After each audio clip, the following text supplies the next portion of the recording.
Hello everybody, my name is Ray. Welcome to the Evangelical Dark Web. Today we're going to be talking about the Gospel Coalition canceling Josh Butler. This is a follow-up to the last video that I did on the Gospel Coalition.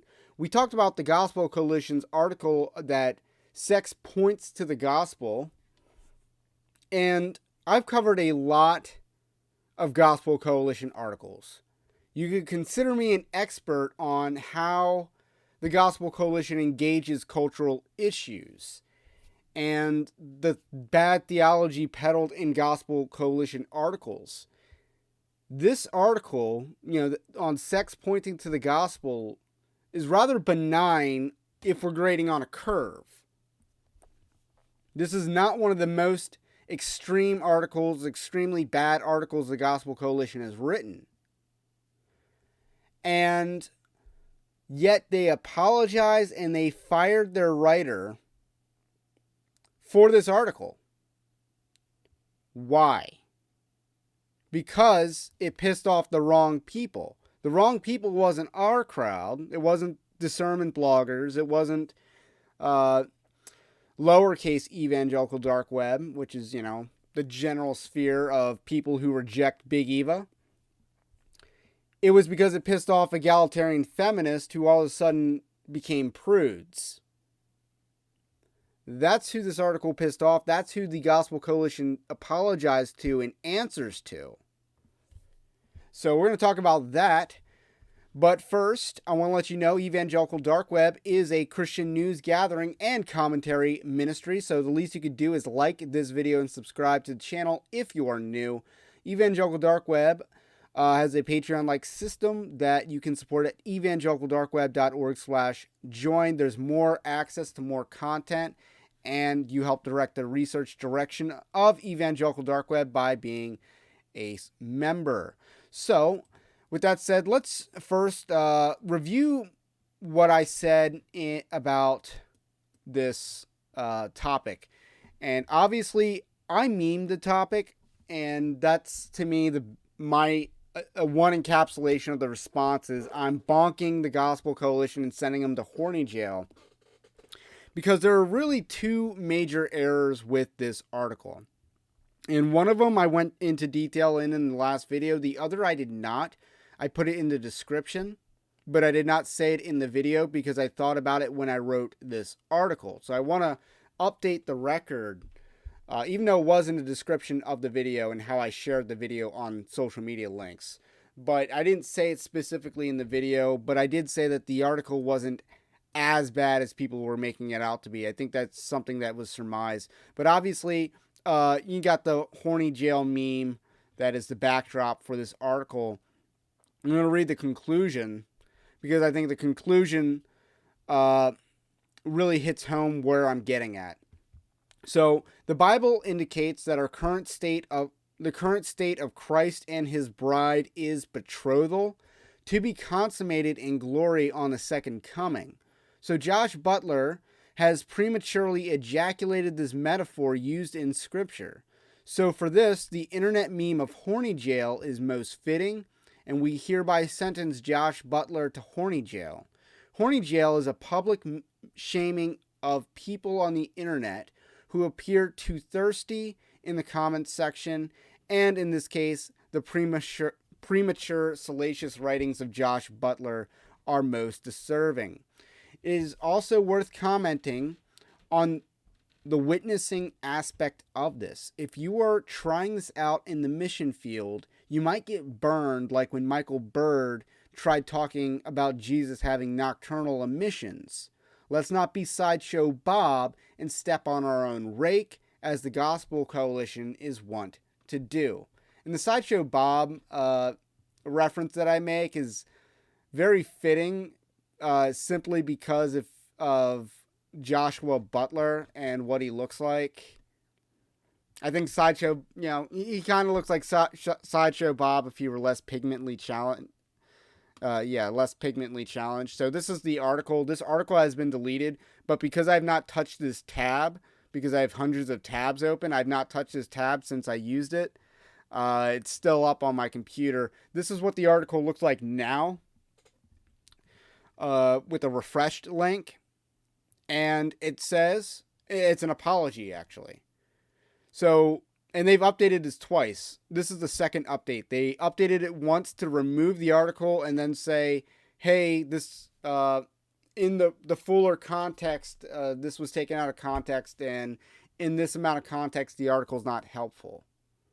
So, this is the apology that Rick Warren was one of the people who demanded. Rick Warren, being a liberal egalitarian, demanded an apology from the Gospel Coalition and got one. Thank you for your feedback on the Keller Center's book excerpt from Joshua Butler posted on March 1st, 2023. And thank you for your patience while we took the time to listen to our critics and the serious objections from concerned fellows, as well as discussed this matter with our board of directors and care for our friend Josh. So they listed some of the people that they answered to, and they mentioned fellows at the Keller Center, which Rachel McLaughlin was one of the people railing against Josh Butler here. And she's one of the more prominent fellows within the Keller Center. Earlier this week, we accepted Josh's resignation as a Keller Center fellow. He will no longer lead an online cohort with the center, nor speak at TGC 23. While he will no longer participate in these events, Josh remains a beloved brother and a friend whom we respect and deeply care about. To our fellows and our readers, please forgive us. Just please. The Keller Center for Cultural Apologetics is a new effort by TGC, and we are still learning how to work with our directors and our fellows to produce content that will serve our readers in a way that is trusted and wise. To ensure greater accountability with our fellows, we will develop better review systems for our work together. We will also review our publication process more broadly at TGC and develop plans to ensure greater accountability to you, our readers. And again, thank you for your patience with us at TGC. We want to provide a venue for healthy dialogue and robust debate on important matters that affect us all. We want to be modeled, grace-filled conversations, and we want to learn from one another. In this case, we failed you and hurt many friends. Thank you in advance for your continued prayers for Christ and his gospel. Julius Kim, president of the Gospel Coalition. Now, that last paragraph is just dripping with effeminacy. Provide a healthy dialogue and robust debate. So you just canceled the debate, first of all. Second of all, we know from the TGC Good Faith debate series that the Gospel Coalition is not about healthy and robust debate. They have fake debates with, liberals and not so liberal positions. So that's an issue. And if you were hurt by this article, can you even do the Christian walk, bro? I gotta make a comment on that. If you were hurt by this article, I'm not sure if you're cut out for this, which means shape up and repent so you will be cut out for this. But wow. Wow, that article hurt you. Other than cringe, if that article hurt you, you got some work to do on yourself. So Josh Butler has been booted from the Keller Center. That just shows who the Keller Center answers to. It's not Christians. It's egalitarian feminist. And this will do two things. I think it'll do one of two things for Josh Butler. Reading the excerpts that he has, he appeals to Jackie Hill Perry and Preston Sprinkle, I believe, in the larger portion that they release to affirm a Bible passage, which is kind of a strange appeal to authority. This book is pretty cringe in its appeals. And the thing about, Josh Butler's article was, if he had framed his argument in the correct context, meaning you don't lead off with your romantic escapades from college, meaning you don't then follow that up with a Taylor Swift reference. You're talking about, hey, this is how people in medieval times viewed Christ's relationship and sex and with the church. If you framed it like that, if you framed it as, hey, this is what the Song of Solomon's is pointing to, you wouldn't have come off as thirsty. You would have come off as, perhaps medieval. And I think you would have been more or less fine. But the problem is, Joshua Butler, to me, comes off as very thirsty. And I don't think he's as well read on this subject as he could have or should have been to lead off with it. Because this is the first chapter of his book that they excerpt into an article. So Josh Butler made some tactical errors, and overall the point that he was trying to make was premature. It wasn't patently false, it was premature.